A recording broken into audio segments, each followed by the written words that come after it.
Mūsu valoda. Kā tāds?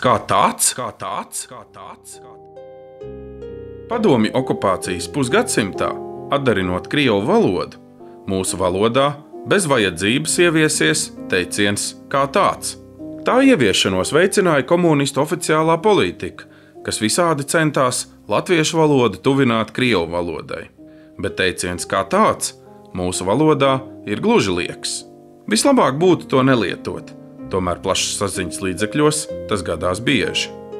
Eiropas Savienības parlamentārajā asamblejā nedarbojas delegācijas kā tādas, bet atsevišķi delegāti.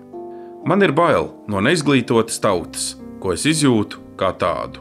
Tie, kas iebilst pret vides sakopšanu, tīši vai netīši vēršas pret racionālu skatījumu uz šo problēmu kā tādu.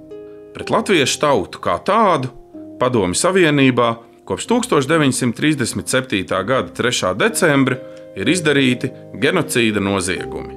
Runātājam nepatika apzīmējums esības jēga kā tāds. Labāk runāsim bez vārdiem kā tāds. Labosim minētajos teikumos arī kādas citas kļūmes. Eiropas Savienības parlamenta asamblejā nedarbojas valstu delegācijas, bet atsevišķi delegāti. Baidos no neizglītotas tautas, kas man tāda liekas. Tie, kas iebilst pret vides sakopšanu, tīši vai netīši vēršas pret šā jautājuma saprātīgu vērtējumu. Pret latviešu tautu tikai tāpēc, ka cilvēki bija latvieši, Padomju Savienībā kopš 1937. gada 3. decembra ir izdarīti genocīda noziegumi. Runātājam nepatika apzīmējums esības jēga, vēl citi teikumi un labojumi. Cilvēku organisms izstrādā hormonus, kas iedarbojas uz mums kā tādiem. Labosim. Cilvēku organisms izstrādā hormonus, kas iedarbojas uz mums, nevis uz mums kā tādiem.